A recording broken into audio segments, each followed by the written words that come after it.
Olha só, minha gente. Chegue mais perto dessa fogueira que o vento tá carregando história braba do tempo que o sertão não perdoava a fraqueza.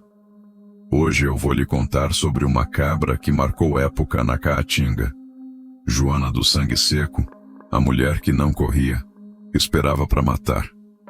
Dizem que quando ela parava num lugar, até o mandacaru ficava mais quieto, que nem se soubesse que a morte estava ali, de espora no chão e rifle na mão.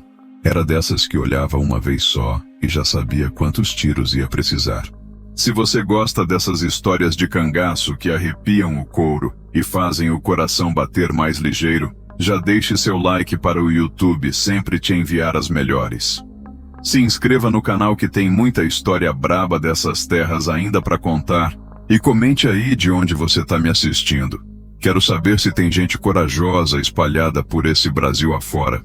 Agora se aveste não, que essa história do sangue que secou vai começar.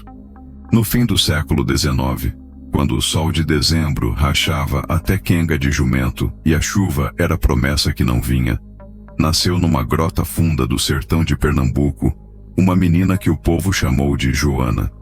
Era pequeninha, franzina que nem galho de jurema seca, mas já carregava no olhar essa coisa que o sertão põe nos seus filhos, a marca de quem aprende cedo que a vida não dá moleza. A casa dela ficava no pé da Serra do Gavião, lugar tão perdido que nem padre chegava lá. Era um rancho de taipa com 3 cômodos mal contados, chão de terra batida e uma gamela velha servindo de bacia. Painho dela, João Barbosa, era vaqueiro de coronel, desses que passava mês inteiro no mato atrás de gado bravo. Mainha, Dona Antônia, fiava algodão quando tinha e fazia farinha de mandioca quando a seca deixava. Oxente, e a seca? Essa maldita que chegava de 5 em 5 anos, feito praga de gafanhoto, comendo tudo que era verde e deixando só o osso da terra. Joana cresceu vendo o povo migrar, abandonar casa, enterrar menino morto de fome. Via os coronel com barriga cheia falando que era vontade de Deus, enquanto guardava mantimento no paiol trancado. Desde pequenina, a menina tinha uma mania que assombrava até a mãe. Ficava parada horas observando. Sentava num canto do terreiro e olhava formiga carregar folha, olhava preá correndo na Caatinga, olhava vaqueiro passar na estrada. Não era preguiça não, era estudo. Joana aprendia. Quando ela fez 8 anos, veio a grande seca de 87. O açude virou lama rachada, o gado morreu de fome, e o povo começou a comer mandacaru e raspar macambira para não morrer. Foi nessa época que Joana aprendeu a lição mais importante da vida dela. Quem corre atrás de água no desespero, morre de sede no meio do caminho. Quem espera, acha a fonte. Era verdade, oxente. Enquanto o vizinho corria feito doido procurando água, gastando as forças debaixo do sol danado, Joana ficava sentadinha na sombra da jurema, observando onde os passarinhos pousavam, onde a terra ficava mais escura. Descobriu assim 3 cacimba que ninguém sabia que existia. Painho dela notou e disse uma coisa que ficou gravada no coração da menina.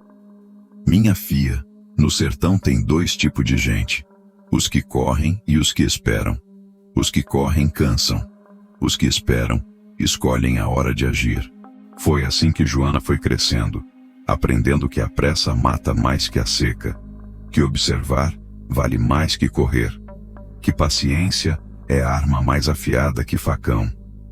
O sertão ia moldando ela, feito oleiro molda barro, devagar e com firmeza. Quando completou 12 anos, já tinha cara de moça séria, dessas que fala pouco e escuta muito. Usava saia de chita lavada, camisa de algodão cru e um lenço na cabeça para proteger do sol. Mas o que mais chamava a atenção era o jeito dela andar. Pisava firme, sem pressa, como se cada passo fosse pensado.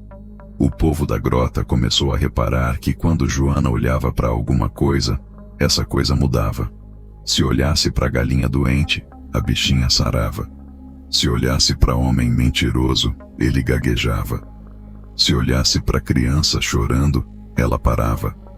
Era como se ela tivesse alguma força especial no olhar. Ave Maria. E tinha mesmo. Só que ninguém sabia ainda que tipo de força era essa, nem para onde ia levar a menina. O sertão estava preparando Joana para algo maior, moldando ela devagar, feito chuva que cai em terra seca, gota a gota, até transformar tudo. E foi nesse sertão brabo de sol rachando e terra gemendo, que nasceu a lenda de uma mulher que ia ensinar pro mundo que às vezes, para vencer, não precisa correr.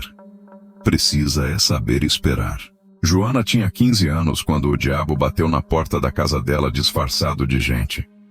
Era uma tarde de agosto, dessas que o vento para e até cigarra fica muda, quando chegaram 3 homens a cavalo na grota. Vinham suados, com cara de quem tinha corrido muito, e o cheiro de cachaça misturado com pólvora grudado na roupa. O que vinha na frente era Silvério Mão de Ferro, jagunço do coronel Antônio das Dores, desses cabra que matava por vintém e dormia com a consciência limpa. Trazia no peito uma cicatriz de faca, que ia do pescoço até o umbigo, e nos olhos aquela frieza de quem já tinha visto demais da vida. Painho de Joana estava consertando cerca quando eles chegaram. Levantou a cabeça, tirou o chapéu num cumprimento respeitoso e perguntou: "O que desejam, senhores?" Silvério desmontou devagar, ajeitou o gibão de couro e disse com voz mansa que não enganava ninguém: "João Barbosa, o coronel mandou avisar que você deve 200 mil réis de farinha que pegou no ano passado." Painho franziu a testa. Sabia que não devia nada, que tinha pago tudo em trabalho, mas também sabia que discutir com um jagunço de coronel era igual brigar com onça. Só dava numa coisa: "Compadre, deve ter algum engano. Eu paguei tudo trabalhando na fazenda. Engano é você pensar que pode me enrolar, rapaz," disse Silvério, puxando o facão da bainha devagar. "Ou paga agora, ou a gente leva outra coisa como pagamento." E foi aí que os olhos dele se voltaram para Joana, que estava parada na porta da casa observando tudo. Era uma moça bonita, de corpo feito, cabelo preto que brilhava no sol, e aquele jeito quieto que deixava qualquer cabra curioso. "Essa tua filha tá ficando mocinha, João. Coronel sempre precisa de moça nova para trabalhar na casa grande. Pode ser que isso quite tua dívida." O coração de Joana bateu mais ligeiro, mas ela não se mexeu. Ficou ali, parada, observando. Sabia que se corresse, eles iam atrás.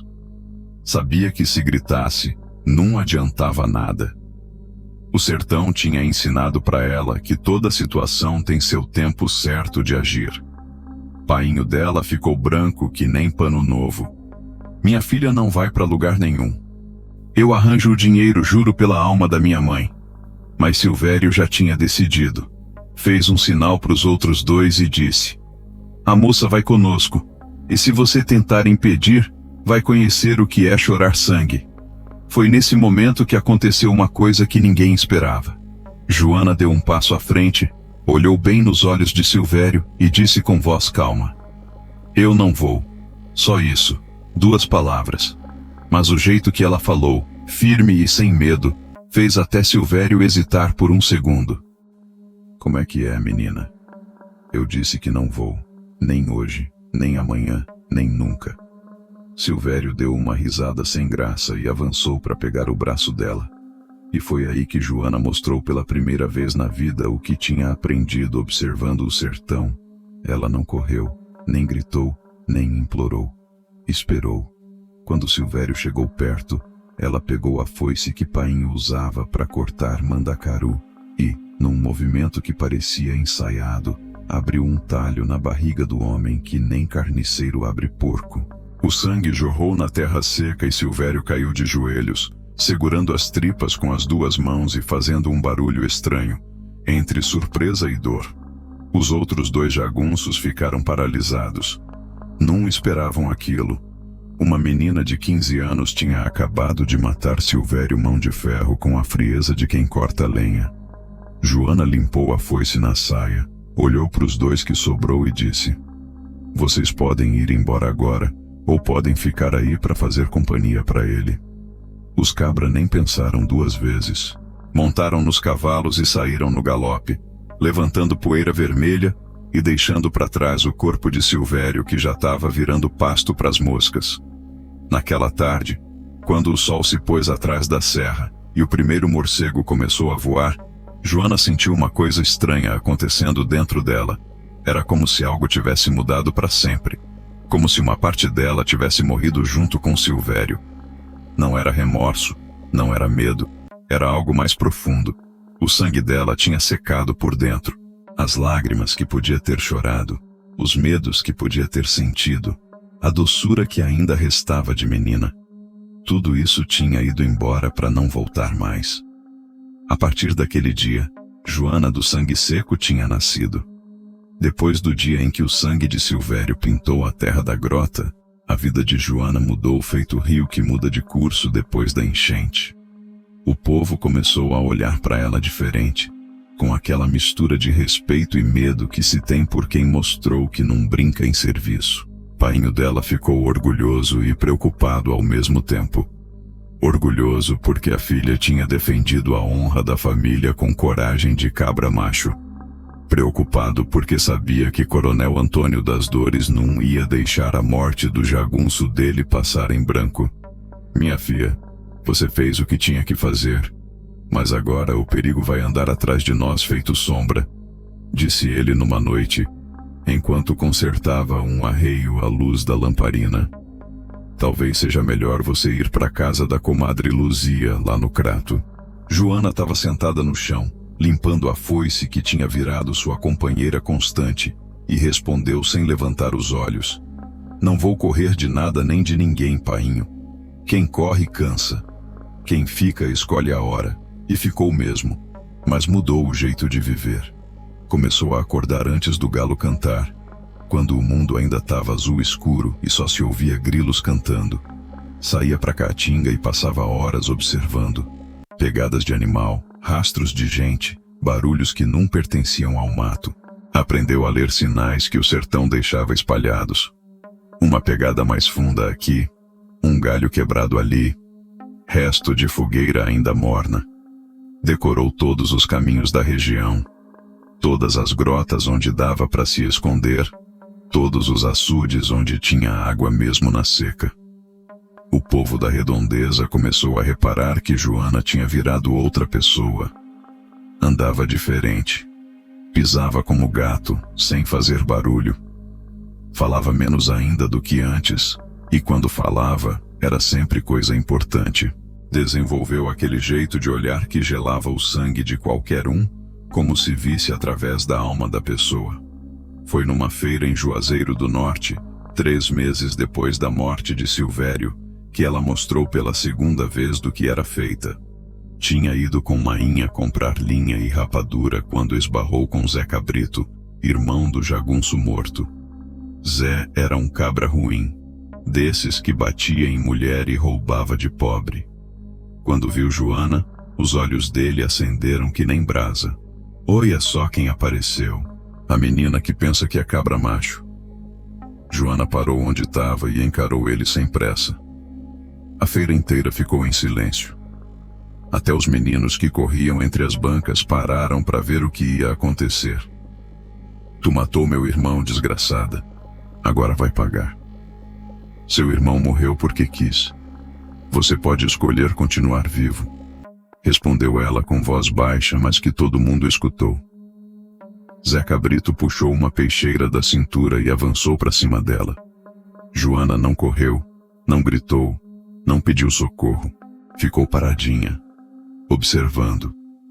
Quando ele chegou perto o suficiente, ela se abaixou, pegou um punhado de areia e jogou nos olhos dele. Aproveitou que o cabra ficou cego por um segundo e deu uma joelhada na virilha que o deixou dobrado de dor. Antes que ele se recuperasse, ela tomou a peixeira da mão dele e encostou na garganta.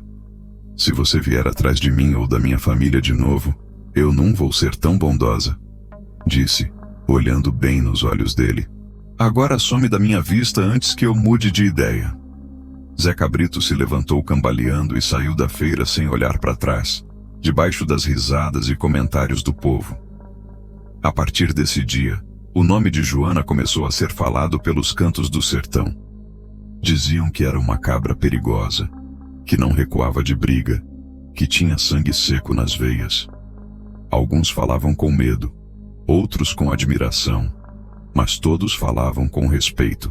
Ela continuou vivendo na grota, ajudando Painho com o gado e Mainha com os afazeres da casa. Mas agora tinha uma rotina nova. Todo dia, no fim da tarde, pegava a espingarda velha que Painho usava para caçar preá e ia treinar tiro numa pedreira abandonada.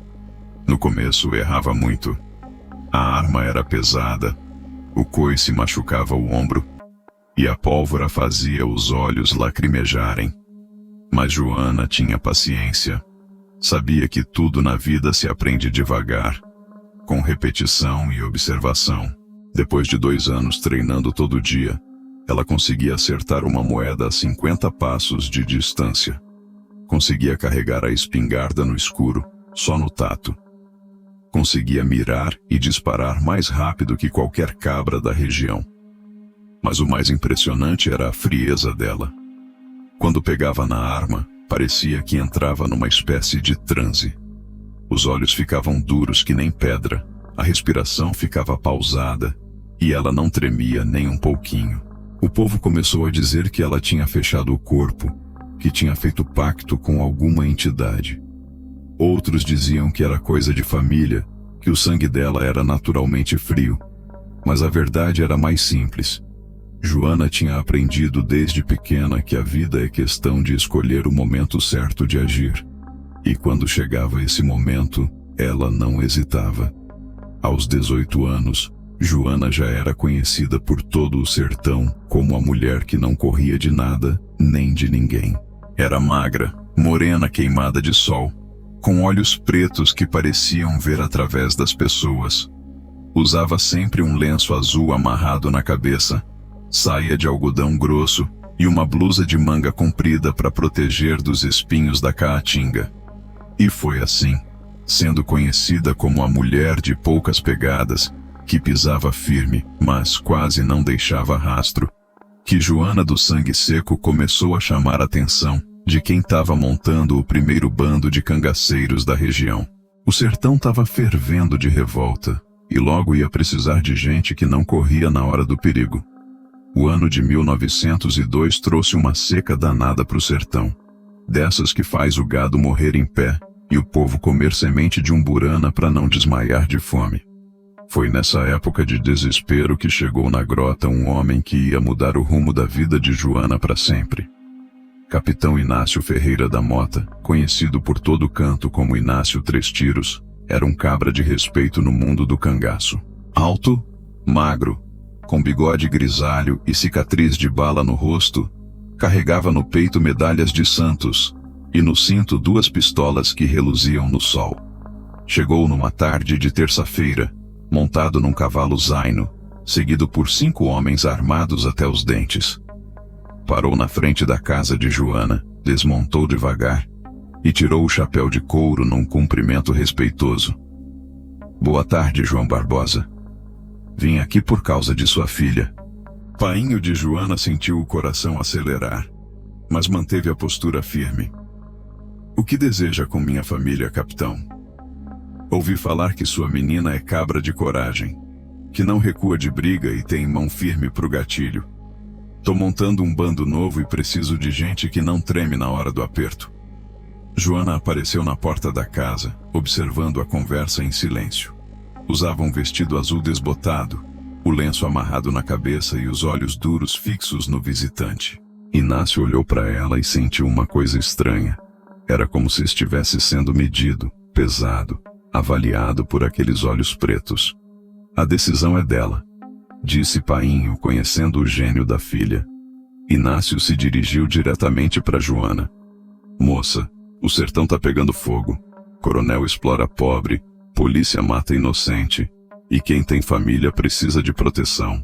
Venha comigo, e garanto que nunca mais ninguém vai mexer com os seus. Joana ficou calada por um tempo que pareceu eterno. Os homens de Inácio mexiam nas armas, nervosos com aquele silêncio. Painho suava frio esperando a resposta. Até os passarinhos pararam de cantar. Finalmente ela falou: eu vou. Mas tem uma condição. Qual é? Eu não obedeço ordem de cabra covarde. Se algum dos seus homens correr na hora da briga, eu saio do bando. Inácio deu uma risada áspera e estendeu a mão. Fechado. Bem-vinda ao cangaço, Joana do Sangue Seco. Naquela mesma tarde ela fez sua trouxinha. 2 mudas de roupa, a foice que tinha virado sua marca registrada, alguns cartuchos de espingarda e 1/3 de contas pretas que Mainha tinha dado. Despediu dos pais com um abraço apertado e montou na garupa do cavalo de Inácio. O primeiro acampamento do bando ficava numa grota fechada, cercada de jurema e mandacaru, onde tinha uma fonte de água que nunca secava. Era um lugar perfeito para se esconder. Tinha só um caminho de entrada, vários de saída, e dava para ver quem chegava de longe. Os outros cangaceiros receberam Joana com desconfiança. Eram 5 cabras calejados. Zé do Pife, atirador certeiro que tocava sanfona nas horas vagas. Manuel Diferente, assim chamado porque tinha nascido com 6 dedos na mão direita. Chicó Ventania, que corria que nem preá quando a coisa apertava. Bernardino Cara de Caveira, meio louco das ideias. E João Sem Medo, que era tudo menos sem medo. Capitão, que história é essa de trazer mulher pro bando? Resmungou Zé do Pife. Mulher no cangaço dá azar. Essa mulher vale por 3 homens, respondeu Inácio, acendendo um cigarro de palha. E quem não concordar pode pegar sua trouxinha e ir embora. Ninguém disse mais nada, mas Joana sentiu o peso dos olhares desconfiados. Sabia que ia ter que provar seu valor e quanto mais cedo melhor. A primeira prova veio já na primeira semana. Estavam acampados na Serra da Borborema quando Chicó Ventania chegou correndo, com a língua de fora e os olhos arregalados. Capitão, volante! Uma patrulha de 10 homens vindo na nossa direção. O bando inteiro entrou em pânico. Começaram a juntar as tralhas às pressas, discutindo qual caminho pegar para fugir. Só Joana ficou paradinha, observando. E aí, menina? Perguntou Inácio, curioso para ver a reação dela. O que você faria? Joana apontou para uma pedreira que ficava do outro lado da grota. Ali é um lugar bom para emboscada. A gente espera eles chegarem, escolhe os alvos e atira. Quem sobrar, foge. Tá doida? Gritou Chicó. São 10 contra 6. São 10 correndo e 6 esperando, corrigiu ela carregando a espingarda com calma. Quem corre, erra a mira. Quem espera, acerta. Inácio sorriu. Era exatamente o tipo de frieza que ele procurava numa cangaceira. Deu a ordem. Vamos fazer como a moça falou. Posições de combate.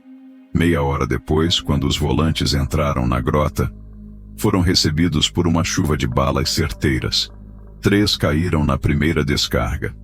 Outros 2 na segunda. Os que sobraram fugiram em disparada, deixando para trás armas e munição. Naquela tarde, Joana ganhou o respeito do bando inteiro. Não só porque tinha tido a ideia da emboscada, mas principalmente porque na hora do tiroteio tinha permanecido fria que nem pedra, mirando e disparando como se tivesse nascido para aquilo. À noite, em volta da fogueira, Inácio 3 tiros brindou com cachaça. Saúde para Joana do Sangue Seco, a cangaceira que não corre de nada. E foi assim que ela se tornou oficialmente parte do bando, carregando nas costas a fama de mulher que não tremia e não recuava. O sertão tinha ganhado mais uma lenda viva. 3 meses depois de entrar no cangaço, Joana já tinha virado a conselheira não oficial do bando. Os homens, que no começo duvidavam dela por ser mulher, agora vinham pedir opinião sobre tudo, desde qual caminho pegar, até como resolver rixa com o inimigo. O motivo era simples. As ideias dela sempre davam certo. Enquanto os outros pensavam com a cabeça quente e o coração acelerado, ela raciocinava frio, calculava as possibilidades e escolhia sempre a melhor estratégia. Foi numa manhã de setembro, quando o sol ainda estava fraco e o orvalho molhava a caatinga, que Inácio 3 tiros decidiu testar de vez a sabedoria da cangaceira novata. Joana, hoje você vai comandar a operação, anunciou ele bebendo café ralo numa cuia de cabaça. O assunto era sério. Tinham recebido informação de que um comboio de armas ia passar pela estrada de Campina Grande para Caruaru, escoltado por soldados da Força Volante. Era uma oportunidade de ouro para conseguir armamento novo, mas também era perigoso que nem mexerem com boca de cobra. Os outros cangaceiros ficaram meio ressabiados. Bernardino Cara de Caveira coçou a barba e resmungou. Capitão, com todo respeito, mas isso é serviço para cabra experiente. Calado, Bernardino, cortou Inácio. A moça já provou que tem cabeça boa. Hoje ela manda, e vocês obedecem. Joana agradeceu com um aceno de cabeça e começou a explicar o plano. Primeiro pegou um graveto e desenhou no chão um mapa da estrada. O comboio vai passar aqui, nessa curva fechada, mais ou menos no meio da tarde. É um lugar bom porque tem pedras dos dois lados e eles não podem fugir nem para a direita nem para a esquerda. E aí, a gente cerca eles e ataca? Perguntou João sem medo, ansioso para entrar em ação. Não, a gente espera. Espera o quê? Espera eles fazerem alguma coisa que a gente possa usar a nosso favor. Os homens se entreolharam, confusos. Zé do Pife balançou a cabeça. Moça, com todo respeito, mas eu acho que você não entendeu bem. A ideia é atacar o comboio, não ficar olhando ele passar. Joana sorriu, coisa rara nela, e continuou explicando. Oxente, vocês acham que eu tô com medo? A questão não é atacar ou não atacar. A questão é atacar na hora certa. Se a gente chegar atirando logo de cara, eles vão revidar organizados e podem matar alguns de nós. Mas se a gente esperar... Esperar o quê, pelo amor de Deus? Interrompeu Chicó Ventania, já nervoso. Esperar eles relaxarem. Soldado é igual qualquer pessoa. Depois de muito tempo em tensão, uma hora baixa a guarda. A gente fica observando de longe, esperando o momento em que eles parem para descansar, para beber água, para fazer necessidade. Aí sim a gente ataca. Manuel diferente bateu palmas. Oxente, que cabeça, a moça tem razão. E assim fizeram. Chegaram na estrada antes do meio-dia e se esconderam nas pedras, cada um na sua posição. O comboio apareceu umas 3 horas depois. 5 carroças puxadas por burros, escoltadas por 8 soldados montados a cavalo. Os cangaceiros ficaram tensos, com o dedo no gatilho, esperando o sinal de Joana para atacar.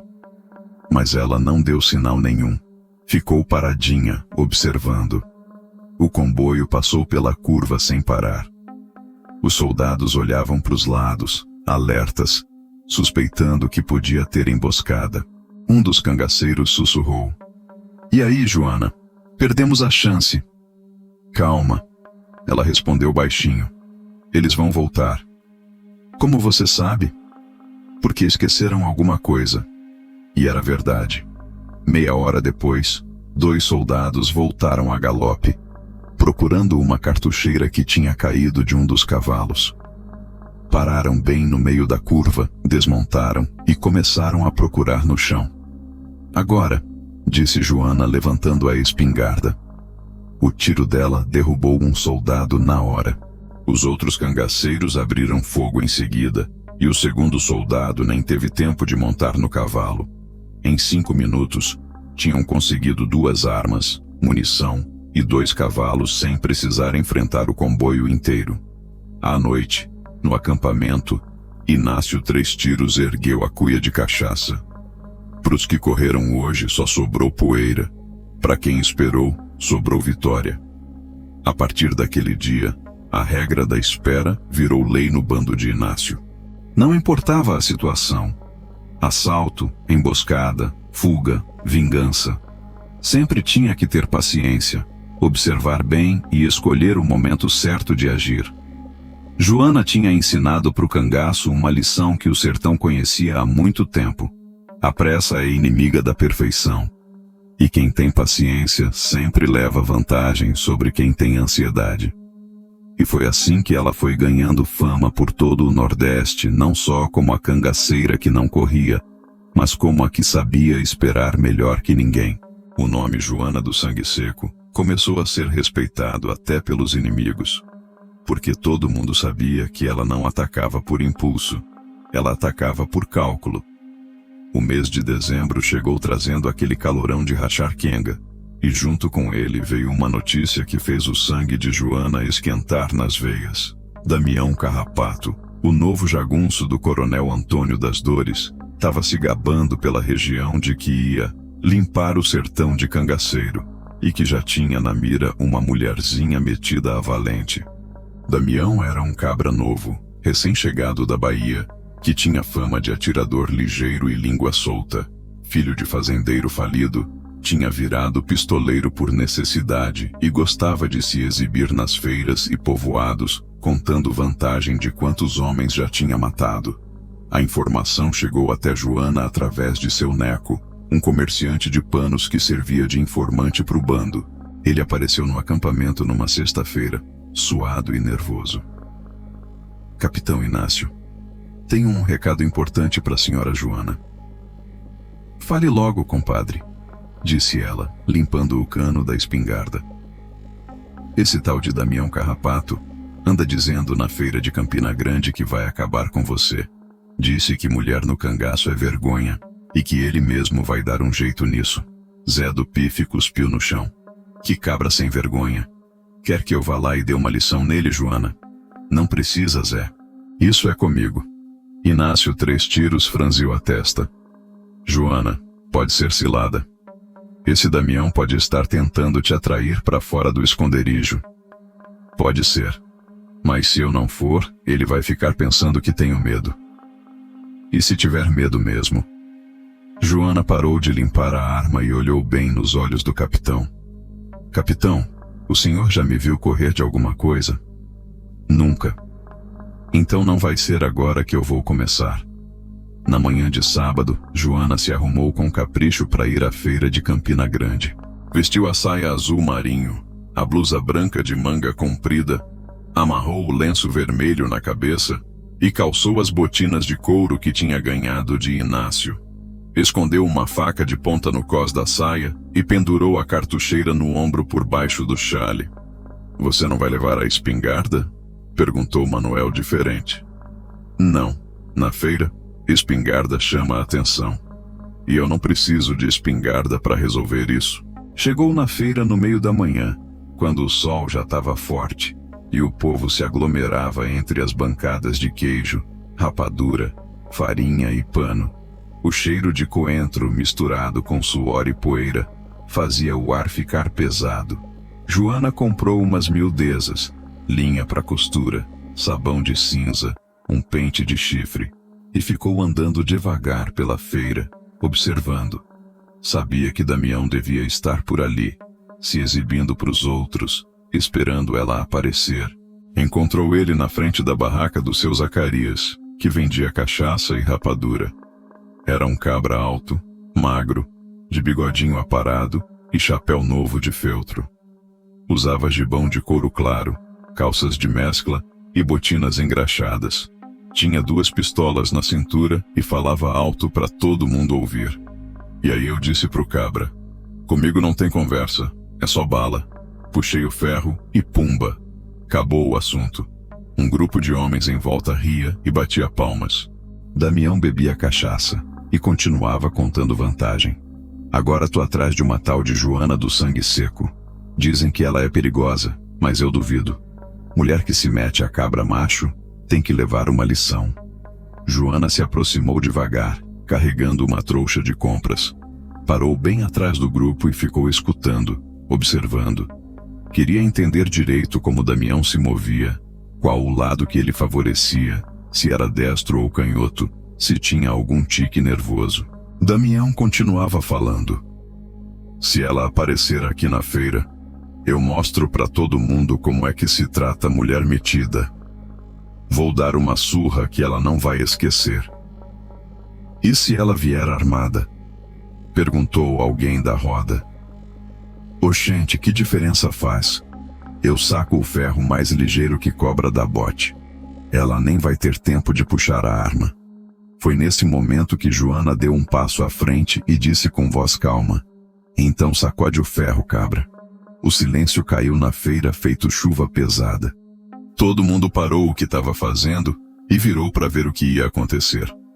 Damião levou uns segundos para perceber que a mulher magra de lenço vermelho era a própria Joana do Sangue Seco. Oxente, você é ela mesmo?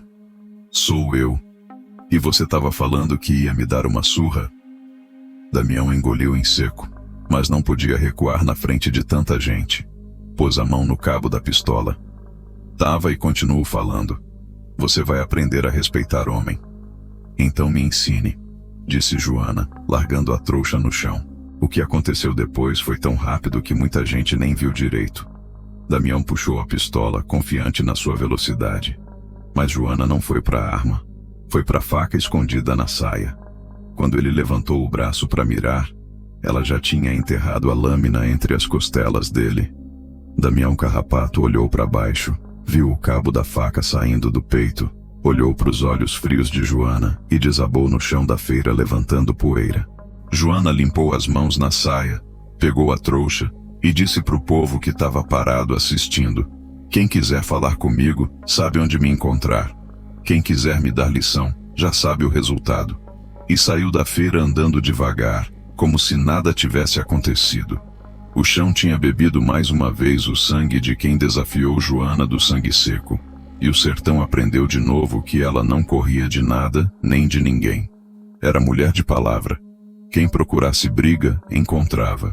Quem esperasse clemência, morria esperando. A morte de Damião Carrapato na feira de Campina Grande espalhou pelo sertão que nem rastro de pólvora acesa. Em menos de uma semana, todo mundo de Juazeiro do Norte até Caruaru estava comentando a história da cangaceira que matou o pistoleiro famoso na frente de meio mundo, friazinha que nem quem corta chuchu. O povo contava e recontava, cada vez aumentando um pedacinho. Uns diziam que Joana tinha dado 3 facadas. Outros juravam que ela tinha cortado a garganta de Damião de orelha a orelha. Os mais exagerados contavam que ela tinha arrancado o coração do cabra com as próprias mãos e mostrado para o povo da feira. A verdade era mais simples e mais assustadora. Uma mulher de 21 anos, aparentemente inofensiva, tinha matado um dos pistoleiros mais temidos da região com a frieza de quem mata galinha para o almoço. E isso botava medo em muita gente. Coronel Antônio das Dores, que tinha perdido já 2 jagunços por conta de Joana, mandou espalhar cartazes pelos povoados, oferecendo 500 mil réis por informação que levasse à captura dela. Era dinheiro suficiente para comprar uma casa e ainda sobrar para o resto da vida. Mas o efeito foi contrário do esperado. Em vez de motivar o povo a entregar Joana, os cartazes só aumentaram mais a lenda dela. O pessoal começou a falar que ela era protegida por entidade, que tinha fechado o corpo com reza forte, que nem bala conseguia furar a pele dela. Seu Neco, o comerciante que servia de informante pro bando, apareceu no acampamento numa terça-feira com a cara preocupada. Capitão Inácio, a coisa tá ficando feia para vocês. O coronel botou dinheiro na cabeça da Joana e agora tem muito cabra de fora querendo ganhar essa recompensa. Que tipo de cabra? Perguntou Inácio, acendendo um cigarro de palha. Pistoleiro do Ceará, jagunço da Paraíba, até um tal de Zé Diabo que veio lá de Sergipe. Todo mundo falando que vai pegar a mulher que não corre. Joana estava sentada numa pedra, afiando a faca, e não levantou os olhos quando falou: deixe vir, quem procurar vai achar. Joana, moça, não subestime esses cabras, avisou seu Neco. Alguns são perigosos de verdade. E eu não sou? A pergunta ficou no ar e ninguém teve coragem de responder. Porque todo mundo ali sabia que Joana do Sangue Seco era perigosa sim, mas de um jeito diferente. Não era a violência barulhenta dos outros pistoleiros. Era uma coisa mais fria, mais calculada, mais definitiva. Nos dias que se seguiram, começaram a chegar no sertão homens de cara estranha, perguntando por Joana nos povoados, nas feiras, nas vendas de beira de estrada. Uns se passavam por tropeiros, outros por comerciantes, mas todo mundo percebia que eram caçadores de gente. O primeiro a tentar a sorte foi Juvenal Mão Leve, pistoleiro do Ceará que tinha fama de nunca errar o alvo. Chegou em São João do Cariri numa quinta-feira, se instalou na pensão da dona Chiquinha e começou a fazer perguntas sobre o paradeiro do bando de Inácio Três Tiros. A notícia chegou até Joana através de Zeca Peba, um menino de rua que ganhava uns trocados levando recados pro cangaço. Ela ouviu a informação, pensou um pouco e disse: "Vou dar uma passadinha na cidade amanhã." "Joana, isso é loucura", protestou João sem medo. "O cabra tá te esperando, é cilada na certa."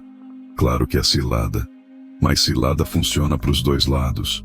Na manhã de sexta-feira, Joana se vestiu como uma roceira qualquer. Saia de chita, blusa de algodão, lenço preto na cabeça e alpercatas nos pés. Escondeu a faca debaixo do chale e entrou em São João do Cariri, carregando uma cesta de ovos para vender.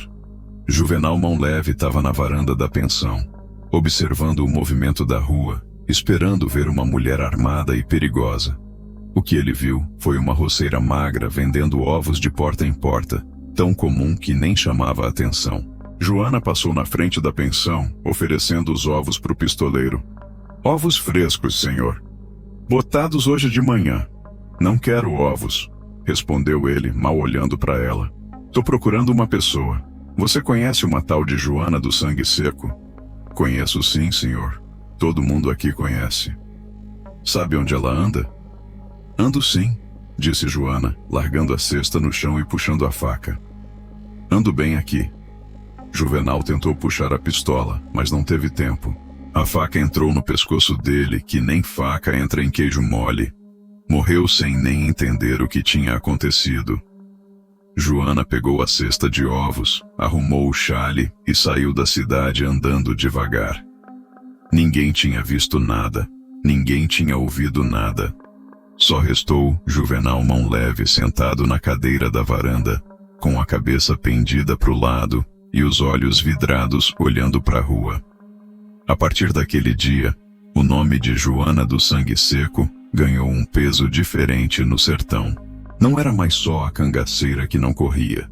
Era a mulher que matava pistoleiro famoso disfarçada de roceira vendendo ovos. O medo começou a andar sozinho pelas estradas, sussurrando no ouvido de quem pensava em caçar aquela mulher. Porque todo mundo percebeu uma coisa assustadora. Ela podia estar em qualquer lugar, disfarçada de qualquer jeito, esperando o momento certo de agir. E quem tem medo de sombra não deve andar no escuro. O ano de 1903 começou com uma seca braba e uma notícia ainda pior. O governo tinha mandado para o sertão uma força volante especial, comandada pelo tenente Raimundo Ferreira Braga, com a missão específica de acabar com o cangaço na região. Tenente Braga era um cabra duro, militar de carreira que tinha vindo do Rio Grande do Sul com fama de não deixar bandido escapar. Alto, de bigode grisalho e cicatrizes de guerra, comandava 30 soldados bem armados e bem treinados. Diferente dos volantes vagabundos que o povo conhecia, esses eram profissionais de verdade. A primeira coisa que o tenente fez foi montar uma rede de informantes pagos. Oferecia dinheiro bom para quem trouxesse informação sobre o paradeiro dos cangaceiros e ameaçava de morte quem estivesse ajudando os bandidos. A estratégia começou a funcionar. Em pouco tempo, ele conseguiu mapear todos os esconderijos conhecidos do bando de Inácio Três Tiros, identificar os coiteiros que davam apoio e até descobrir os dias de feira que os cangaceiros costumavam aparecer nos povoados. O primeiro golpe veio numa sexta-feira de março. Os volantes cercaram o acampamento da Serra do Catolé, onde o bando costumava passar as noites de lua cheia. Chegaram de madrugada, em silêncio, e só não fizeram uma chacina porque Manuel Diferente acordou para fazer necessidade e viu um movimento estranho no mato. "Volante!" gritou ele, e o acampamento inteiro explodiu em confusão. Os cangaceiros pularam da rede, pegaram as armas e começaram a atirar no escuro. Os soldados responderam com uma rajada de tiros que fez a serra inteira tremer. Por meia hora, foi só fogo cruzado, grito e poeira. Quando a fumaça baixou, 3 cangaceiros tinham morrido. Zé do Pife, que tocava sanfona, Chico Ventania, que corria mais que preá, e Bernardino Cara de Caveira, que era meio doido das ideias.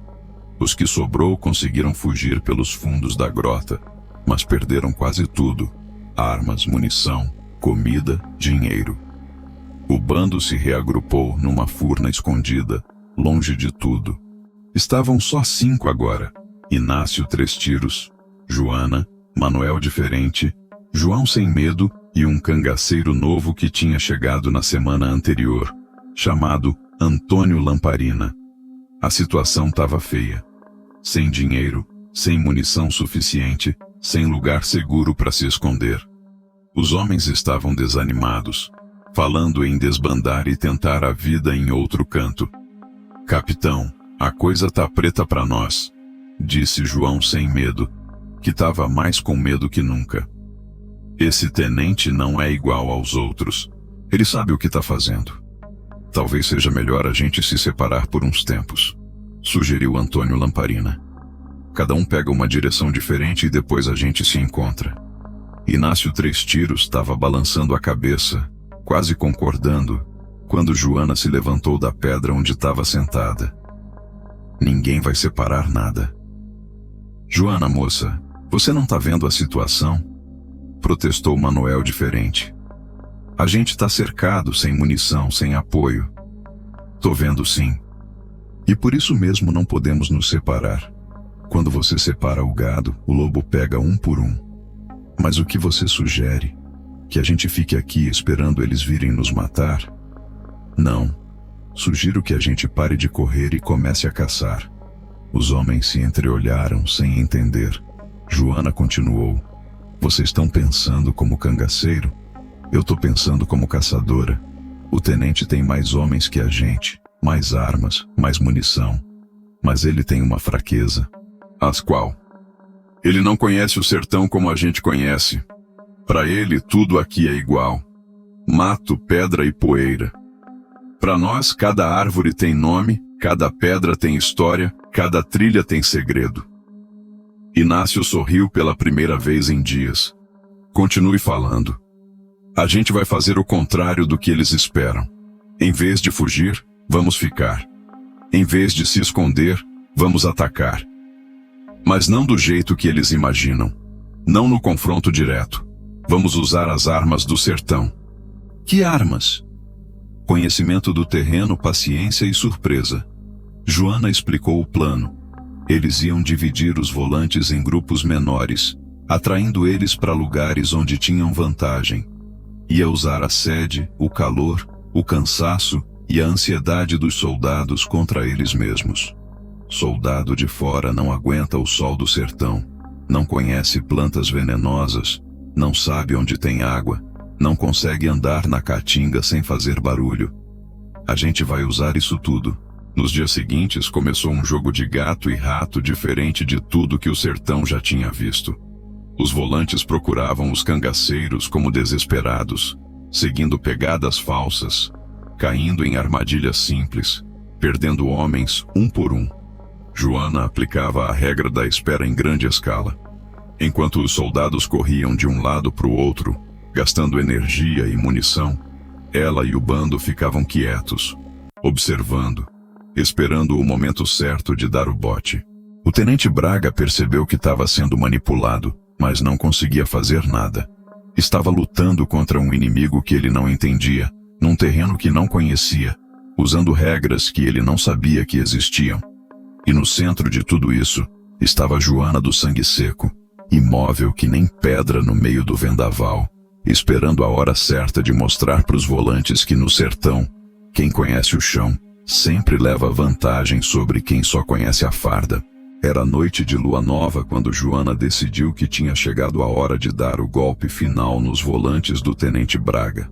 Há 2 semanas, ela vinha observando os movimentos dos soldados, estudando as rotas que eles faziam, os horários que eles paravam para descansar, os erros que eles repetiam toda vez. O plano dela era simples e mortal: atrair a patrulha inteira para Pedra Grande, um lugar sagrado dos índios antigos, onde tinha uma formação rochosa que parecia um anfiteatro natural. Ali, quem ficasse no alto tinha vantagem total sobre quem ficasse embaixo. Seu Neco, o comerciante informante, tinha trazido a notícia que Joana estava esperando. Os volantes tinham descoberto que o bando se escondia numa grota próxima da Pedra Grande e iam fazer uma operação na madrugada de sexta-feira. É agora ou nunca, disse ela para os companheiros, na tarde de quinta. Amanhã de madrugada eles vão vir com tudo. Se a gente correr, eles vão nos perseguir até o fim do mundo.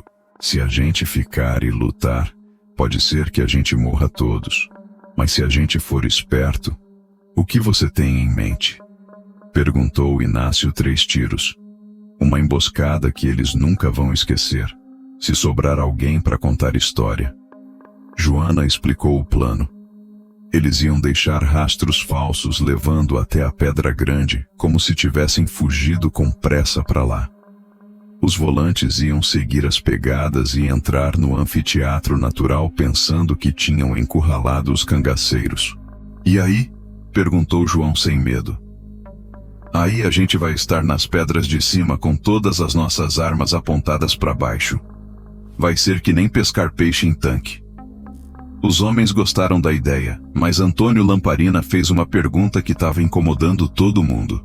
E se eles não vierem? E se desconfiarem da armadilha?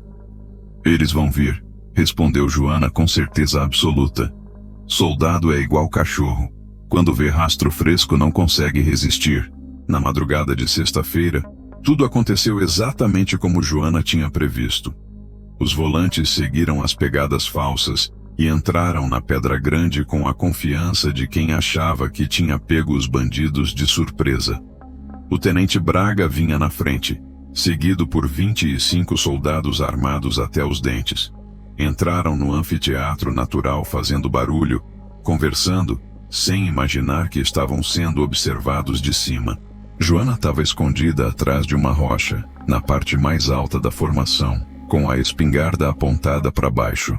Do lado direito ficavam Inácio e Manuel diferente. Do lado esquerdo, João Sem Medo e Antônio Lamparina. Cada um tinha calculado quantos tiros conseguia dar antes de precisar recarregar. Quando todos os soldados estavam no meio do anfiteatro, sem possibilidade de fuga, Joana deu o sinal. Um assobio baixo que imitava canto de Uirapuru. A primeira descarga de tiros derrubou 10 homens na mesma hora. Os soldados que sobrou entraram em pânico, correndo de um lado para o outro procurando abrigo que não existia. A segunda descarga pegou mais 5.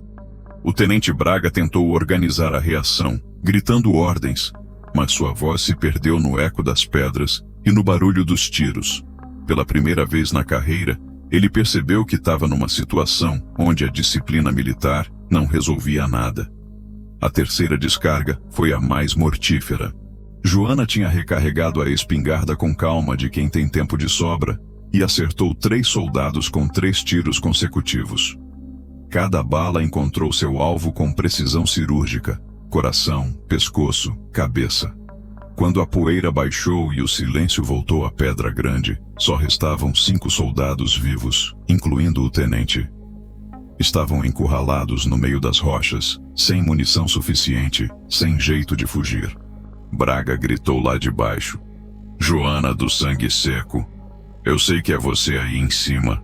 Vamos conversar como gente civilizada. A voz dela desceu das alturas, fria que nem vento de madrugada. Não tem conversa, tenente. Vocês vieram aqui para nos matar. Agora aguente as consequências. Eu posso fazer uma proposta. O governo paga bem por informação sobre outros bandidos. Eu não vendo nem compro nada de governo, e muito menos vendo amigo. Então o que você quer?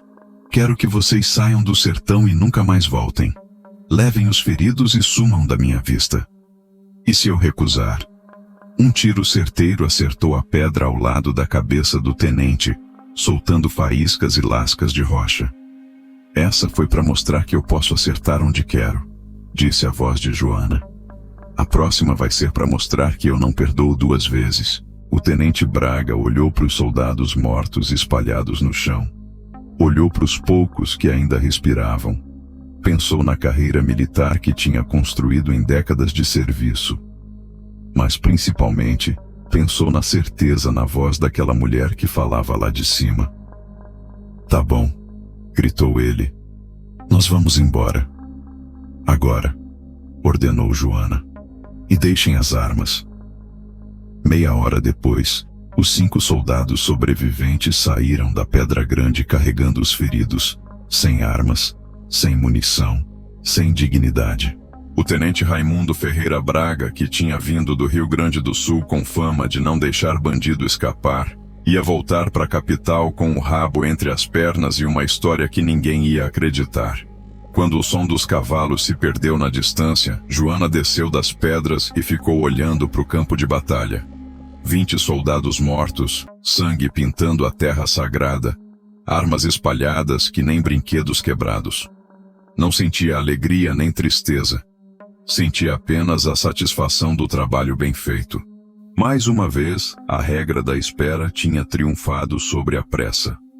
Mais uma vez, quem conhecia o sertão tinha levado vantagem sobre quem só conhecia a guerra. E na quietude da noite que voltou à Pedra Grande, o eco do silêncio carregava uma mensagem que ia percorrer todo o Nordeste. Joana do Sangue Seco não corria de nada nem de ninguém, nem de exército inteiro, porque no sertão quem sabe esperar sempre tem a última palavra. Depois da derrota na Pedra Grande, o sertão ficou mais de 2 meses em paz. Os volantes que sobrou sumiram do mapa, o governo mandou outros para outras regiões, e o bando de Inácio Três Tiros pôde respirar aliviado pela primeira vez em muito tempo. Era outubro de 1903. Tempo de cajá maduro e primeiras trovoadas no céu. O bando tinha crescido de novo. Chegaram 3 cangaceiros novos vindos da Bahia, atraídos pela fama de Joana. Agora eram 8 homens e uma mulher, bem armados, com dinheiro no bornal e respeito da população. Mas Joana andava inquieta, com aquele pressentimento ruim que o sertão às vezes põe no coração da gente. Era uma coceira estranha na alma, como se alguma coisa não tivesse certa, como se houvesse uma pedra no meio do caminho que ela ainda não conseguia enxergar. Foi Zeca Peba, o menino que levava recados, quem trouxe a notícia que confirmou as suspeitas dela. "Dona Joana, tem gente perguntando muito sobre vocês lá na cidade. Não é polícia nem volante, é gente civil, mas fazendo pergunta de soldado." "Que tipo de pergunta?" quis saber ela, afiando a faca como sempre fazia quando estava pensando. "Pergunta sobre o horário que vocês aparecem na feira, sobre quem são os coiteiros de vocês, sobre onde ficam os esconderijos." Inácio Três Tiros franziu o senho. "Isso cheira mal. Alguém tá vendendo informação nossa."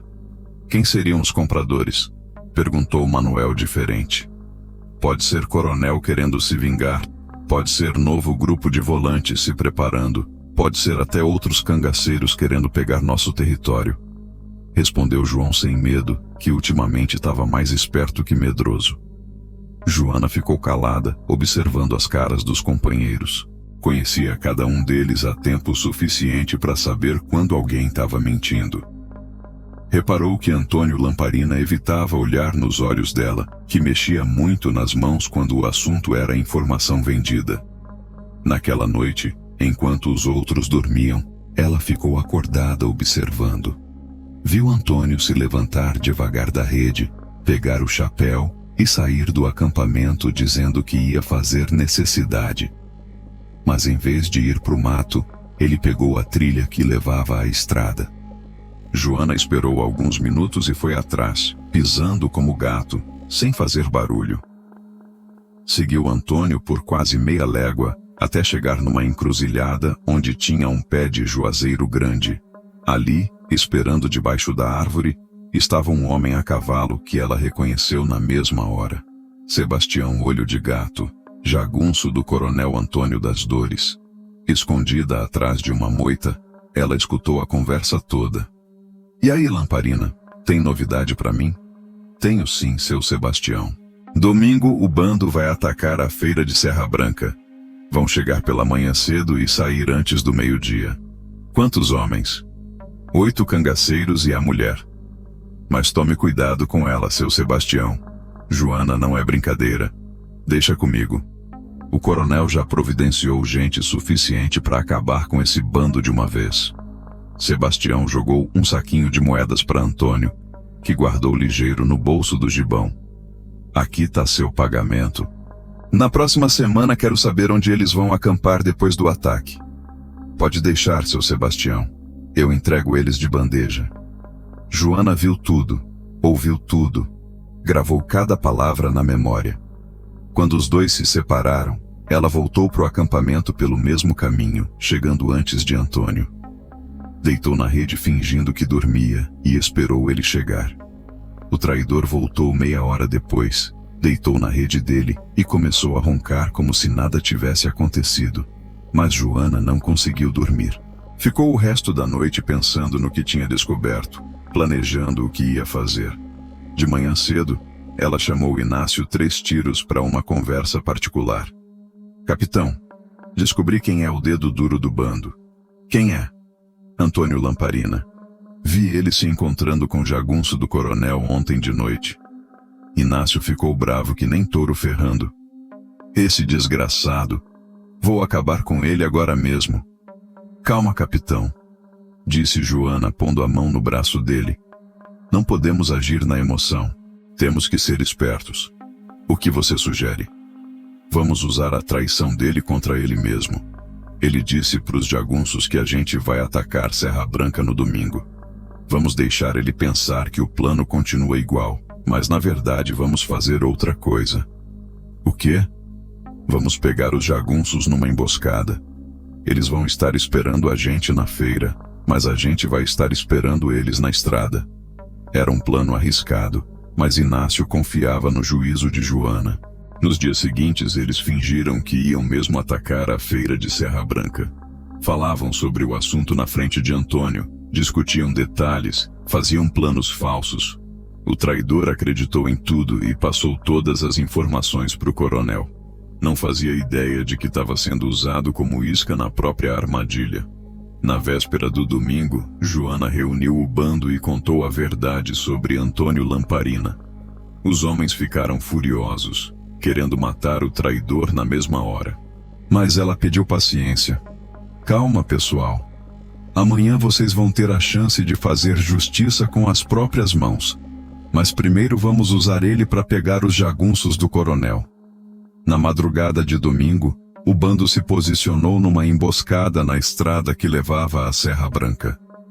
Era o lugar perfeito. Um desfiladeiro estreito entre 2 serras, onde quem passasse ficaria exposto aos tiros de cima. Antônio Lamparina não desconfiou de nada. Achou que realmente iam atacar a feira e que ele ia entregar os companheiros de bandeja para o coronel. Não sabia que sua traição tinha sido descoberta e que ele mesmo ia ser usado como arma contra os inimigos.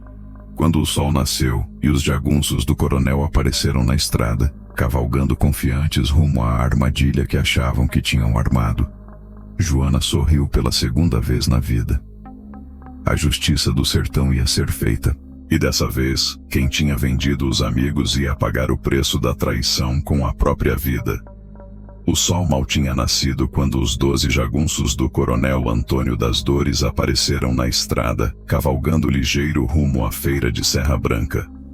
Vinham confiantes, rindo e fazendo graça, achando que iam pegar os cangaceiros de surpresa.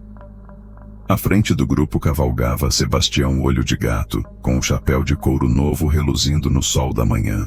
Do lado dele ia Chico Mandingueiro, pistoleiro de fama que se gabava de nunca ter perdido um duelo.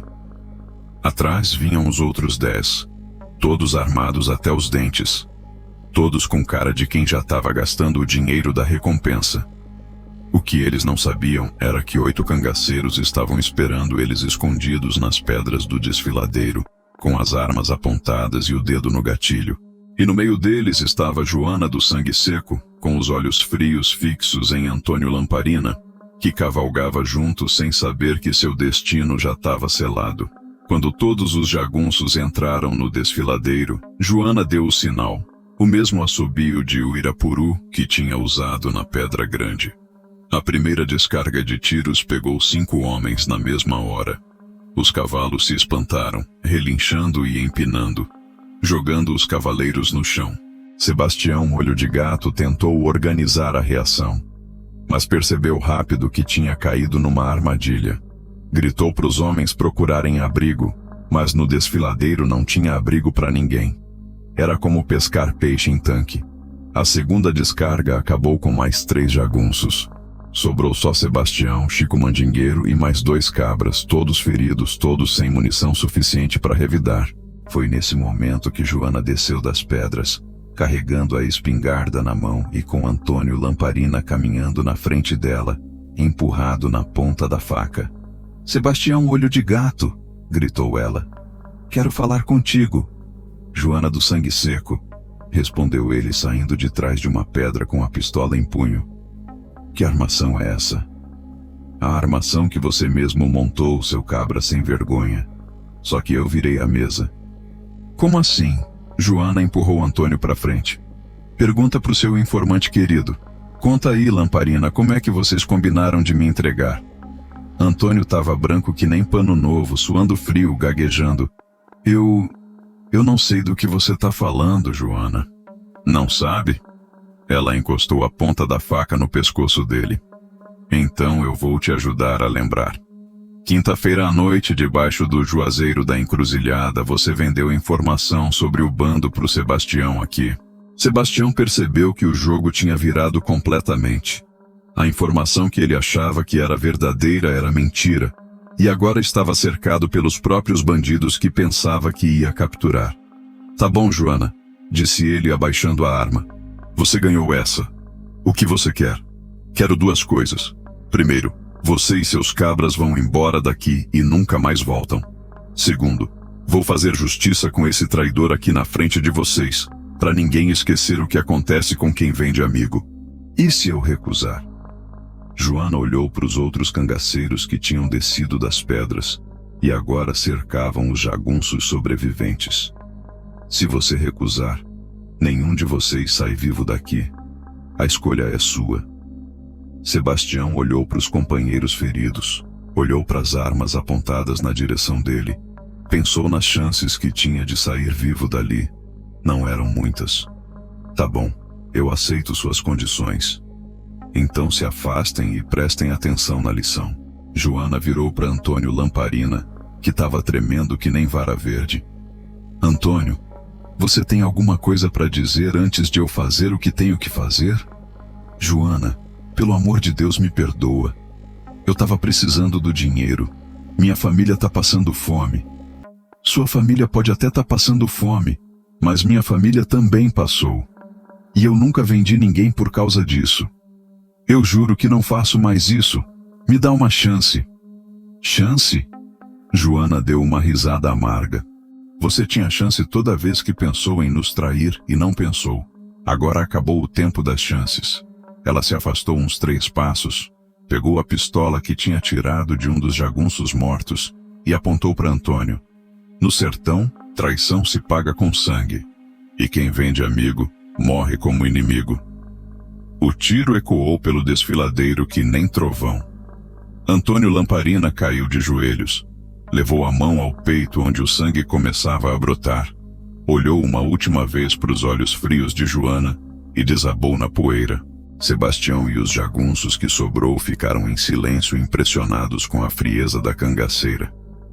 Ela tinha matado o traidor sem pestanejar, como se estivesse pisando numa cobra venenosa. "Agora vocês podem ir embora", disse Joana guardando a pistola no cinto. "E levem essa lição. No meu bando, lealdade é sagrada. Quem quebra esse juramento paga com a vida." "E o corpo dele?" perguntou Sebastião, apontando para o Antônio morto. "Deixa ir para o urubu limpar. Traidor não merece enterro cristão." Os jagunços sobreviventes pegaram os cavalos e saíram do desfiladeiro sem olhar para trás, levando os feridos e uma história que iam contar pro resto da vida. como Joana do Sangue Seco tinha virado uma emboscada em favor dela e feito justiça com as próprias mãos. Quando o som dos cavalos se perdeu na distância, Inácio Três Tiros se aproximou de Joana.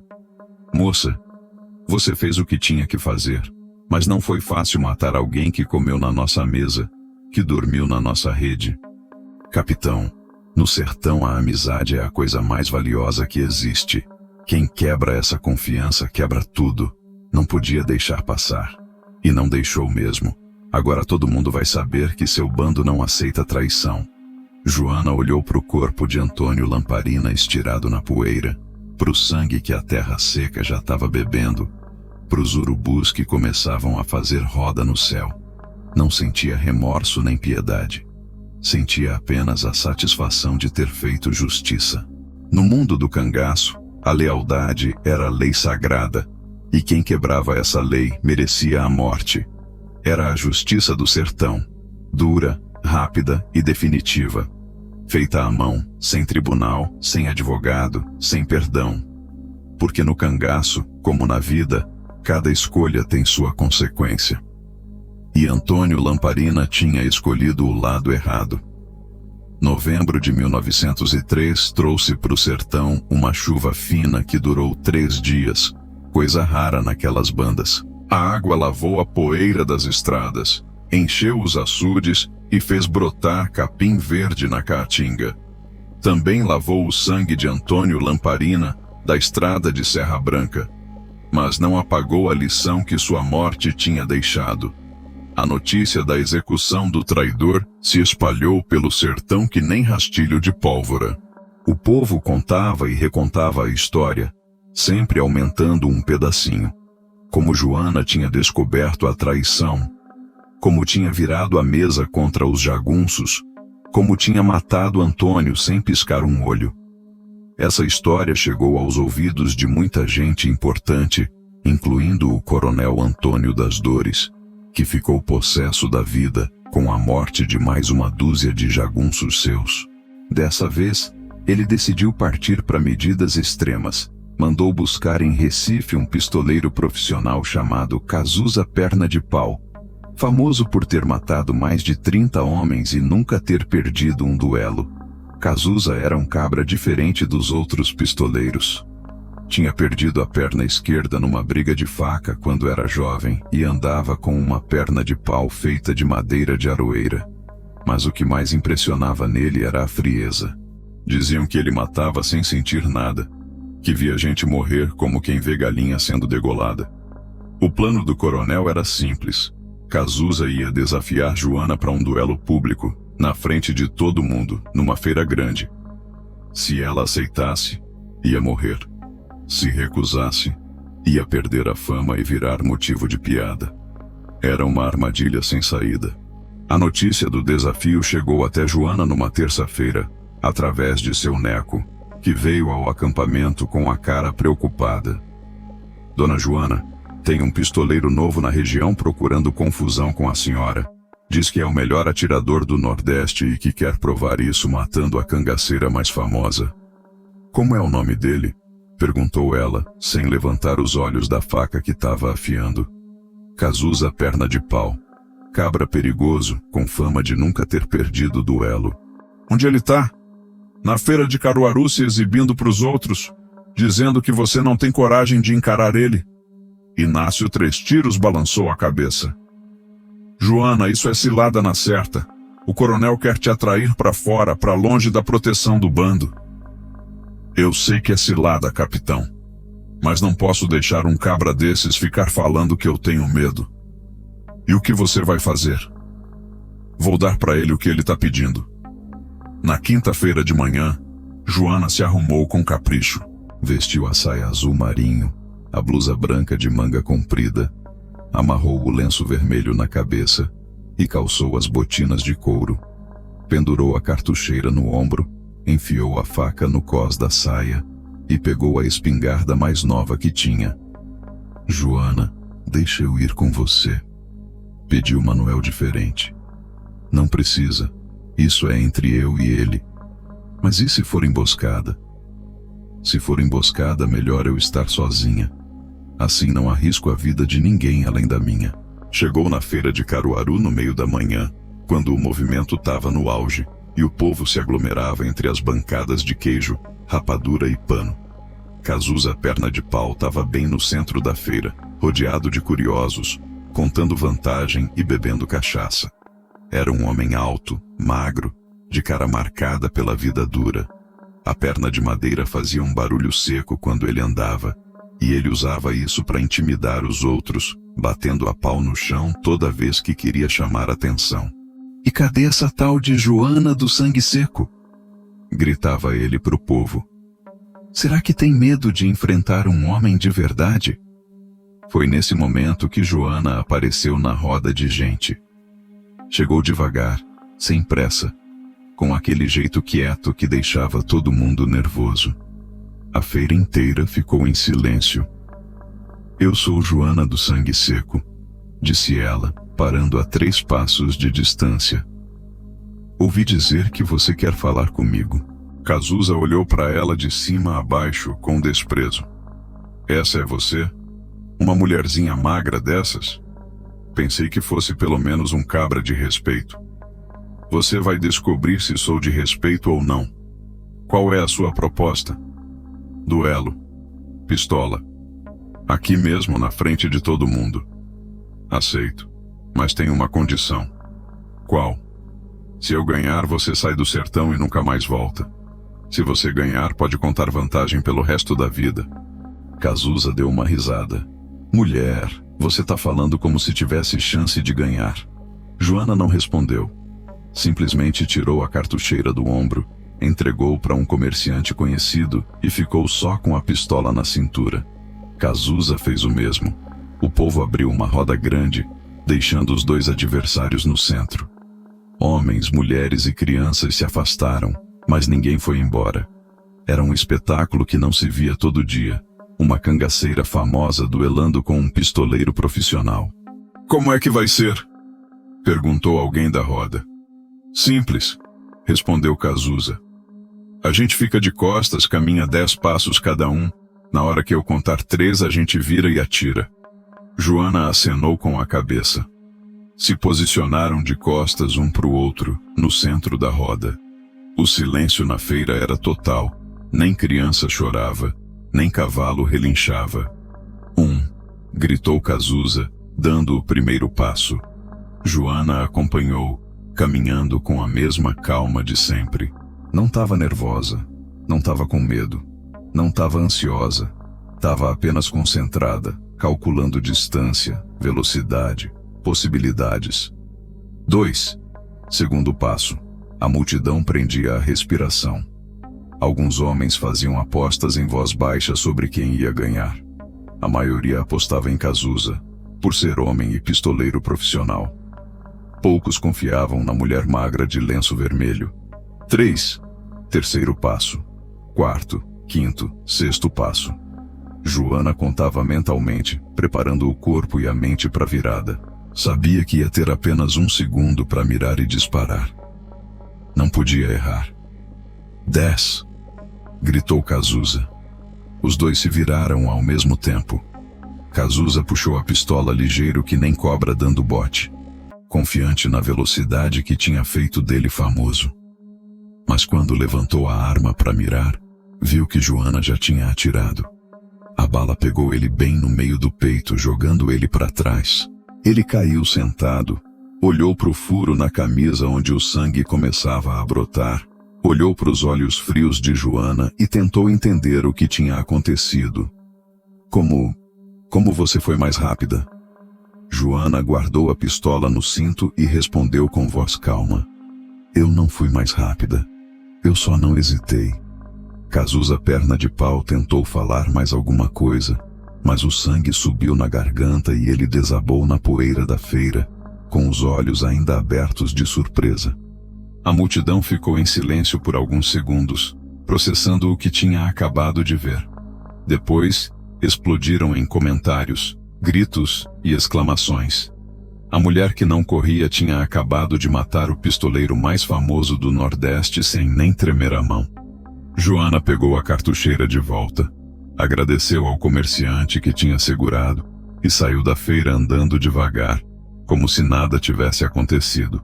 O povo abria caminho na frente dela, olhando com aquela mistura de medo e respeito que se tem por quem mostrou ser capaz de qualquer coisa. Naquele dia, a lenda de Joana do Sangue Seco cresceu mais um pouco. Agora não era só a cangaceira que não corria, não era só a mulher que matava sem remorso. Era a atiradora mais rápida e mais fria do sertão inteiro.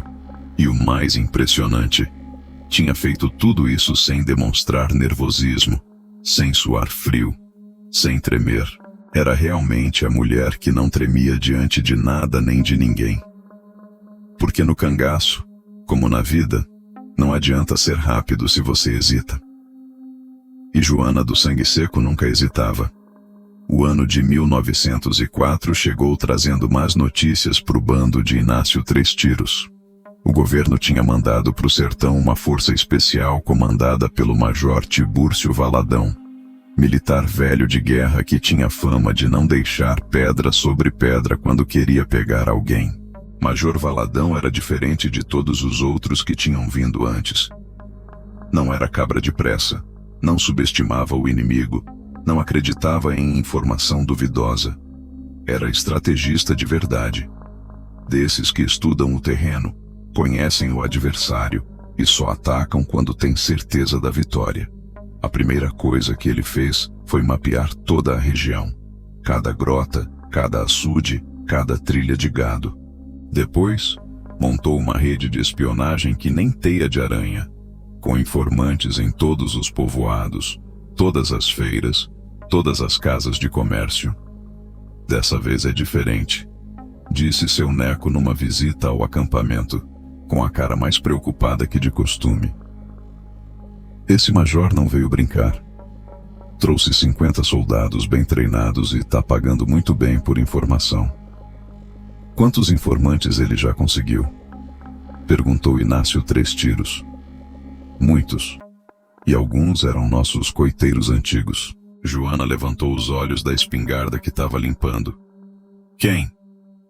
Compadre Zé da Venda, Dona Marinha do Açude, até o velho Chico do Bode, todo mundo com medo de virar inimigo do governo. A situação estava ficando insustentável. Em poucos meses, o major tinha conseguido cortar quase todos os contatos do bando com a população civil. Não tinha mais lugar seguro para comprar munição, para conseguir informação, para se esconder quando a coisa apertasse. Foi numa manhã de março, quando o sol ainda estava fraquinho, que chegou a notícia final. Uma patrulha de reconhecimento tinha descoberto o acampamento secreto da Serra do Cruzeiro, onde o bando se escondeu depois de perder todos os outros esconderijos. Capitão, eles sabem onde a gente tá, disse Zé Capeba, chegando correndo e ofegante. Viu os soldados fazendo o cerco. Deve ter mais de 40 homens se posicionando em volta da serra. Inácio olhou para os companheiros. Só restavam 5 agora. Ele, Joana, Manuel Diferente, João Sem Medo e 2 cangaceiros novos que tinham chegado na semana anterior, Zé Trovão e Benedito Cara Limpa. Pessoal, a coisa tá preta, disse ele, jogando o cigarro no chão. A gente tem 2 escolhas: tentar furar o cerco ou ficar aqui e lutar até o fim. Quantos soldados mesmo? Perguntou João Sem Medo. Uns 40, 50. E a gente é 6, 8 contra 1. Zé Trovão balançou a cabeça. Capitão, com todo respeito, mas isso não é conta que dá certo. Melhor a gente tentar sair daqui. Pra onde? Perguntou Joana se levantando. O major já mapeou a região inteira. Não tem grota que ele não conheça, não tem trilha que ele não tenha vigiado. Então o que você sugere? Joana olhou para a serra em volta, calculando possibilidades. A gente fica e luta, mas não do jeito que eles esperam. Como assim? Eles estão esperando que a gente tente fugir ou que faça resistência desesperada. A gente vai fazer diferente. Vai escolher o terreno, vai forçar eles a virem para onde a gente quer. Inácio sorriu. Depois de 2 anos convivendo com Joana, tinha aprendido a confiar no juízo dela. Explica o plano. A Serra do Cruzeiro tem 3 picos. O do meio é o mais alto, mas também é o mais difícil de cercar. Se a gente se posicionar lá, eles vão ter que subir por 3 caminhos diferentes, e a gente vai poder pegá-los na subida.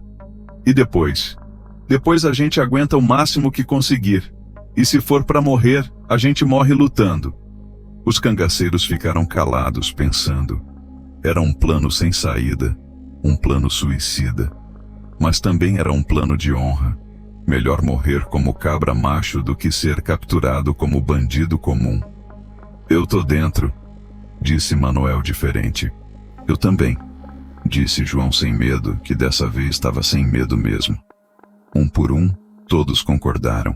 Iam subir para o pico mais alto da serra e fazer a última resistência das vidas deles. Durante toda a manhã, eles se prepararam. Carregaram toda a munição que tinham, encheram as barracas de água, fizeram uma barricada de pedras no topo do pico. Joana verificou cada arma 2 vezes, contou cada cartucho, testou cada pederneira.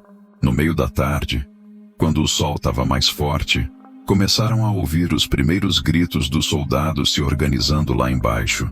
O cerco tinha começado. Major Valadão apareceu na base da serra montado num cavalo branco, usando uniforme impecável e carregando um binóculo. Estudou o terreno por 1 hora, calculando a melhor estratégia para subir. Quando escureceu, ele mandou acender fogueiras em volta da serra inteira. Era um recado claro.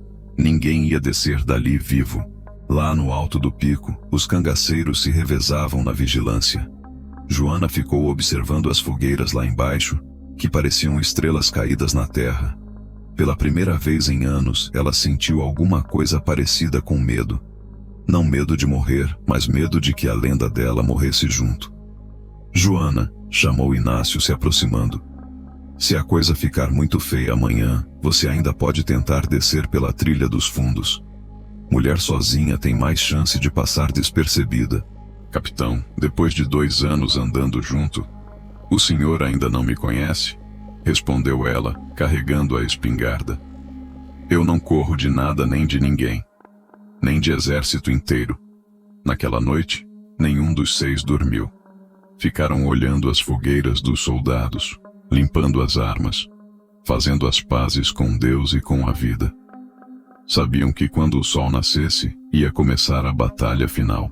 E Joana do Sangue Seco, a mulher que nunca tinha corrido de nada, ia mostrar uma última vez que preferia morrer de pé a viver de joelhos. O sol de 23 de março de 1904 nasceu vermelho que nem sangue, cortando as nuvens baixas como se o próprio céu soubesse que ia ser um dia de desgraça. Lá embaixo, no pé da serra, 50 soldados terminavam de tomar café e verificar as armas para a última vez. Major Valadão reuniu os homens e deu as instruções finais. Hoje nós vamos subir por 3 frentes diferentes. Tenente Silva pela trilha leste, Sargento Macedo pela trilha oeste, e eu vou pela trilha principal com o grosso da tropa. O objetivo é prender os bandidos vivos. Mas se oferecerem resistência, não hesitem em atirar. Lá no alto do pico, os 6 cangaceiros fizeram a última verificação das posições. Joana ficou no centro, com vista para as 3 trilhas. Inácio e Manuel na trilha leste, João Sem Medo e Zé Trovão na oeste, Benedito Cara Limpa de apoio móvel. Pessoal, lembrem da regra.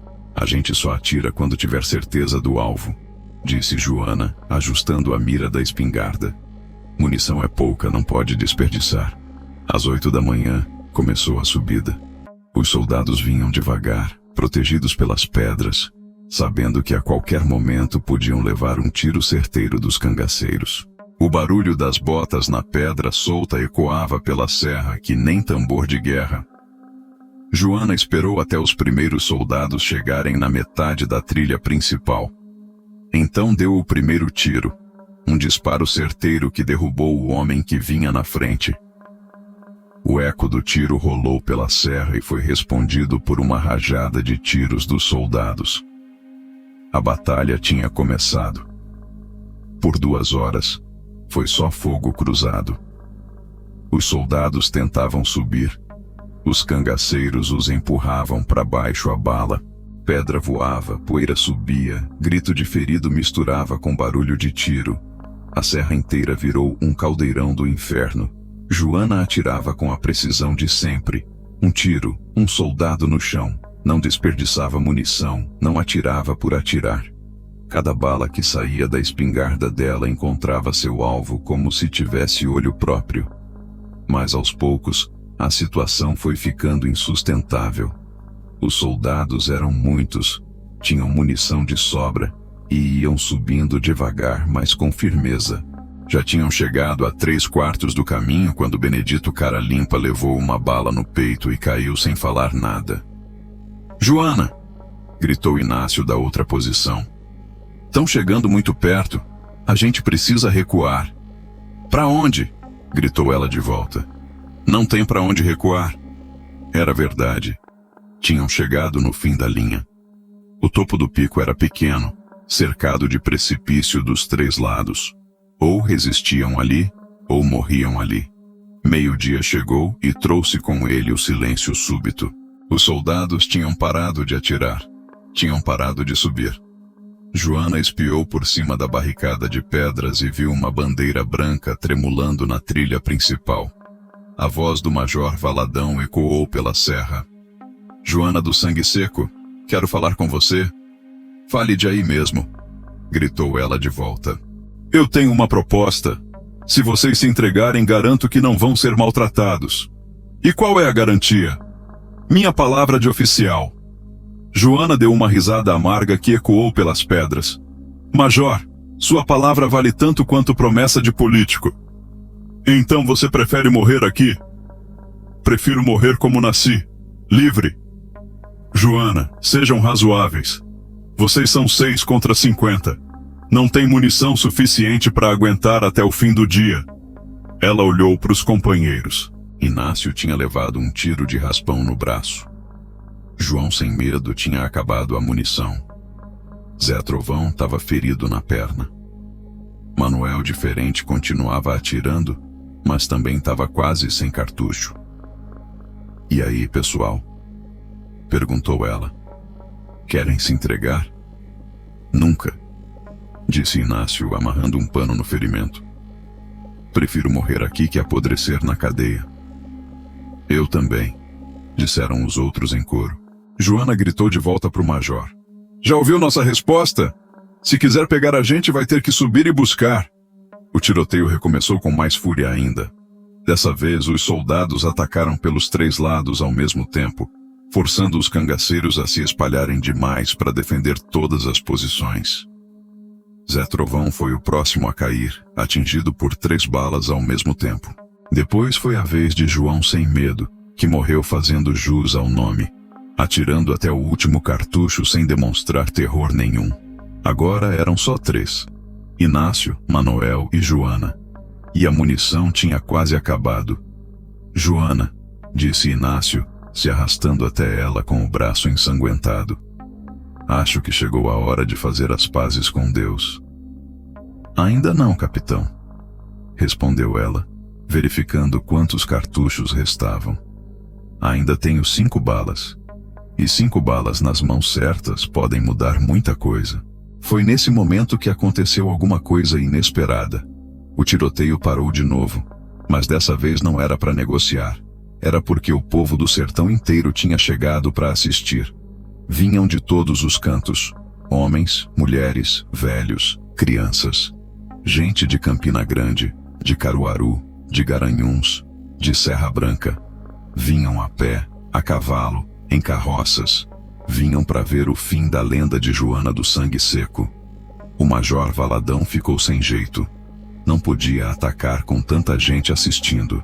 Não podia mostrar para o povo que o governo precisava de 50 soldados para pegar 6 cangaceiros. E foi nesse momento de hesitação que Joana percebeu sua última chance. O sertão inteiro tinha parado para ver o final da história dela. Era a hora de mostrar para o mundo quem ela realmente era.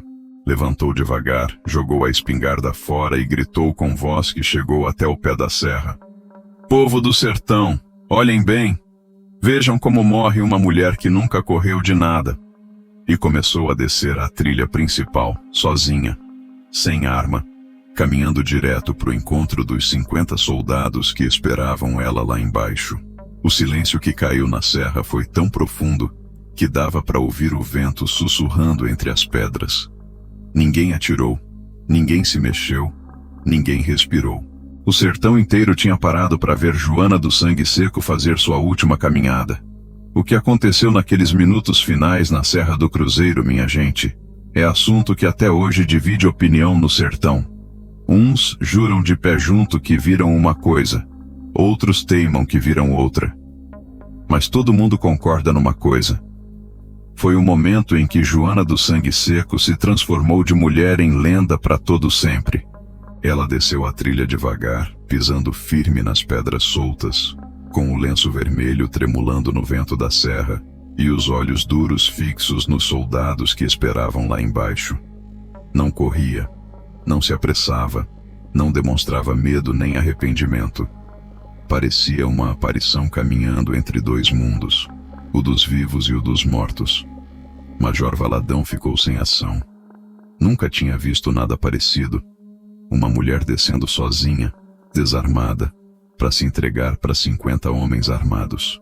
Parecia sonho, parecia visagem, parecia coisa que só acontece em história de cordel. Quando ela chegou na metade da trilha, parou e gritou para que todo mundo ouvisse. Major Valadão, o senhor quer pegar Joana do Sangue Seco? Então olhe bem, que tá vendo ela pela última vez. E foi aí que aconteceu o que ninguém esperava. Em vez de continuar descendo, ela virou de costas para os soldados e subiu de novo para o topo da serra, andando com a mesma calma de sempre. O povo que estava assistindo ficou sem entender. Os soldados ficaram confusos, esperando ordem do major. E o major ficou paralisado, sem saber como reagir àquela atitude. Joana chegou no topo onde Inácio e Manuel esperavam ela, feridos, mas ainda vivos. Capitão, chegou a hora da despedida. O que você vai fazer, Joana? Vou mostrar pro sertão que existe coisa mais importante que viver. É morrer do jeito certo. Ela pegou a última espingarda que restava. Verificou se tinha cartucho na câmara e caminhou até a borda do precipício que dava pro lado oeste da serra. Era um penhasco de mais de 100 metros de altura, com pedras afiadas lá embaixo. Dali, ela conseguia ver o sertão inteiro espalhado na frente dela. A caatinga seca, os povoados pequenos, as estradas de chão batido, os açudes que brilhavam no sol. Era a terra que tinha sido berço e escola dela. A terra que tinha moldado seu caráter e forjado sua coragem. Major Valadão percebeu as intenções dela e gritou desesperado. Não faça isso. Nós podemos resolver isso sem morte. Major, ela gritou de volta. No sertão, a gente escolhe como viver e como morrer. E eu escolho morrer como vivi, sem me entregar para ninguém. Levantou a espingarda, apontou para o peito e pôs o dedo no gatilho. O eco do tiro que veio em seguida rolou pela serra, pelos vales, pelos povoados, e chegou até o coração de todo cearense, pernambucano, paraibano, que tinha na alma um pedacinho de rebeldia. Uns dizem que ela atirou e caiu do penhasco. Outros juram que na hora do disparo, apareceu uma nuvem estranha que cobriu o topo da serra, e quando a nuvem passou, Joana tinha sumido. Tem até quem conte que ela se transformou em passarinho e voou para longe, para continuar vivendo livre em outro canto do mundo. A verdade mesmo, ninguém sabe. Os soldados subiram correndo para o topo da serra, mas só encontraram Inácio e Manuel, feridos e chorando que nem meninos. Da Joana, só restou o lenço vermelho preso num galho de mandacaru e algumas gotas de sangue nas pedras da borda. Procuraram lá embaixo, no pé do penhasco, mas não acharam corpo nenhum. Procuraram pelos matos, pelas grotas, pelos açudes. Nada. Era como se Joana do Sangue Seco tivesse sumido no ar, levada pelo próprio vento do sertão. O Major Valadão voltou para a capital sem saber como explicar para o governo que tinha cercado 6 cangaceiros com 50 soldados, e no final não tinha prendido nem matado ninguém direito. Inácio 3 tiros e Manuel diferente foram presos, mas morreram na cadeia antes do julgamento. Uns dizem que de tristeza, outros que de pancada. E Joana? Joana virou outra coisa. Virou história que mãe conta pro filho. Virou música que sanfoneiro toca na feira. Virou oração que beata reza na igreja. Virou exemplo de que no sertão ainda nasce gente que prefere morrer de pé a viver de joelhos. Até hoje, quando o vento sopra forte na Serra do Cruzeiro, o povo jura que escuta um barulho estranho, como se fosse passos de mulher andando com calma pelas trilhas, como se fosse Joana ainda caminhando por ali, eterna e livre, guardando o sertão dos covardes e dos traidores. E toda vez que aparece algum pistoleiro se gabando de valente, toda vez que surge algum cabra querendo maltratar mulher honesta, o povo sussurra baixinho: cuidado, que Joana do Sangue Seco pode estar por perto, porque a mulher que não corria, que esperava para matar, que fazia justiça com as próprias mãos, não morreu naquele dia na serra. Ela apenas mudou de forma, virou vento, virou lembrança, virou força que ainda protege os fracos e assombra os maus. E quando a lua tá cheia e a caatinga fica prateada, ainda tem quem veja uma sombra caminhando devagar pelas estradas do sertão.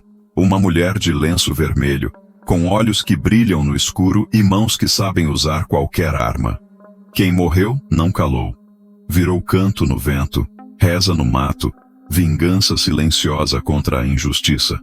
Virou memória viva que ensina pro povo que coragem não tem sexo, que bravura não tem tamanho, que dignidade não tem preço. No rastro da pólvora, onde cada história que se conta carrega consigo o perfume da coragem e o gosto amargo da justiça sertaneja, Joana do Sangue Seco continua andando. Não como mulher de carne e osso, mas como chama eterna que nunca se apaga no coração de quem acredita que ainda vale a pena lutar. E toda vez que alguém pergunta se ela realmente existiu, o sertão responde com o barulho do vento na caatinga, com o brilho das estrelas no céu limpo, com o silêncio pesado que vem depois da chuva. Joana não morreu, ela apenas parou de correr porque encontrou um lugar onde podia esperar para sempre, no coração do povo que ainda acredita em justiça feita à mão e honra lavada com sangue.